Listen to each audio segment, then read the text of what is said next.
here in Delhi, Nizamuddin, Indraprasth Park. We called it the Shanti Stupa. So let's check and travel in.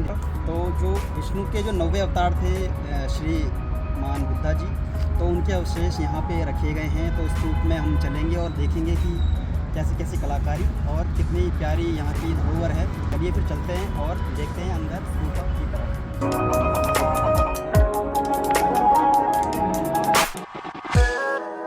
अंततः हम पहुँच गए हैं विष्णु के 90 अवतार महात्मा बुद्ध की। यहाँ पे थोड़े बहुत अवशेष अंदर रखे गए हैं। वैसे मैंने जो किताबों में पढ़ा था वो अभी हम अंदर जाके देखेंगे और इस वीडियो में रिकॉर्ड करेंगे। और यहाँ पर एक सुंदर सा यहाँ पे कलाकृति की गई है द्वार की।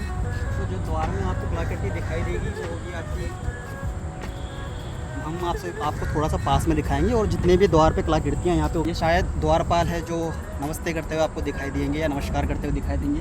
और इसके थोड़ा सा ऊपर अगर आप जाएंगे तो अशोक चक्र और जो आपके जो सिंह हैं, आपको जिसे अशोक स्तंभ भी कहा जाता है, वो भी दिखाई देगा।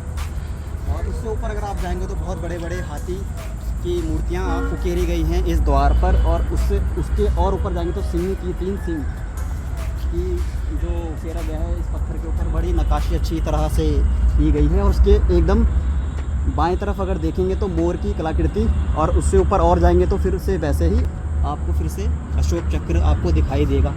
अब आते हैं एकदम इसके बीच में।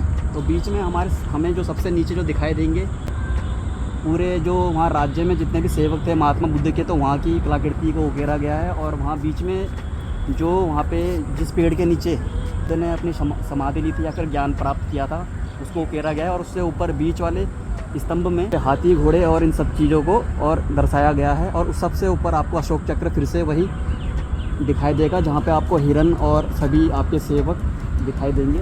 और इस वाले अगर आप पिलर में अगर आएंगे तो थोड़ा सा पास आके देखें,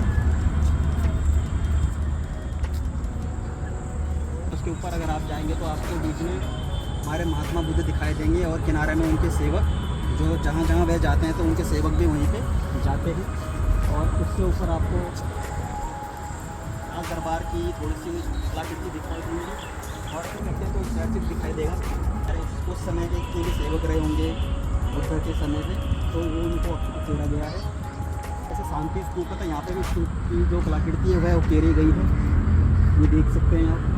और अंदर की तरफ से देखेंगे तो वैसा ही आपको लगभग का जो जितना भी सीन है ये दिखाई देगा। और अब अगर हम यहाँ अंदर की तरफ अगर हम एंट्री करेंगे तो आपको इतना भव्य और प्यारा शांति स्तूप कहते हैं।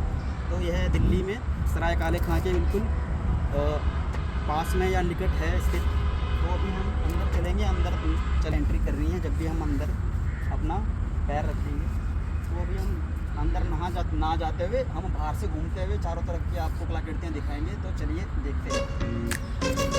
बहुत बढ़िया, बहुत बढ़िया। तो यहाँ पर जो हैं या पंक्तियाँ हैं, ये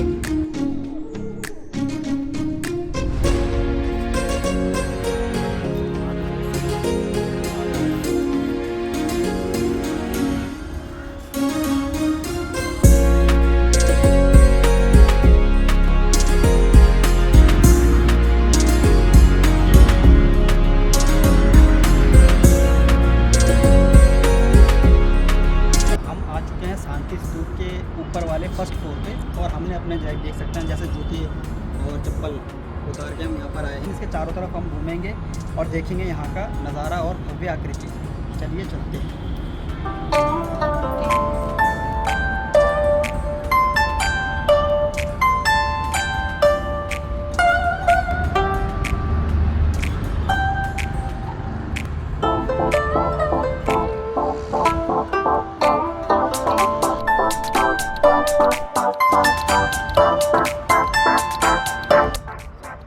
छोटा सा आश्रम बनाया गया है यहाँ पर। भी फ़िलहाल तो यह बंद है, लेकिन हो सकता है कभी खुलता हो तो फिर दिखाएंगे आपको। तो ये देखिए गुंबद के अंदर पूरी कलाकृतियाँ जो बाहर से दिखाई दे रही हैं। महात्मा बुद्ध की यह मूर्ति मानो प्रतीत होता है कि जय स्वर्ण से बनी हूँ। अति सुंदर, अद्भुत, मनोरम आकृति। यहाँ के चारों तरफ के दृश्य जो मैं आपको दिखाऊंगा, बहुत हरा भरा।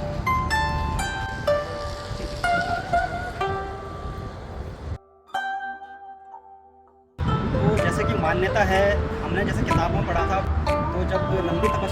जब महात्मा बुद्ध जब लीन हो गए थे तो कहा जाता है कि उनके सर पे जो मतलब कई सौ जो गूंगे थे वह बैठ गए थे ताकि उनको गर्मी ना लगे और वह शांति से अपनी जितनी भी तपस्या है वह करें।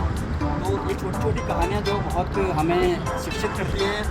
तो जो उनकी जो मूर्तियाँ हैं वो ऐसी ही बनाई गई हैं, तो उनके पीछे कोई ना कोई राज देख सकते हैं। गौतम बुद्ध जी की इतनी बड़ी महान कलाकृति और मूर्ति, उनके सर के ऊपर अगर आप देखेंगे तो वह छोटे छोटे जो गोले हैं वह उनके बाल नहीं बल्कि घोंगे हैं, ऐसा मान्यता में और कहानियों में हमने भी पढ़ा था।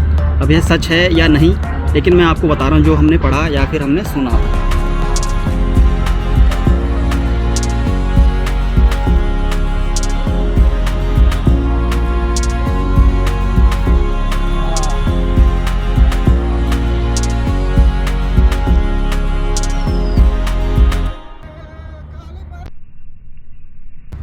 तो आज की यात्रा हमारी यहीं पर समाप्त होती है। तो अब हम निकलेंगे इस शांति स्तूप से कहीं और।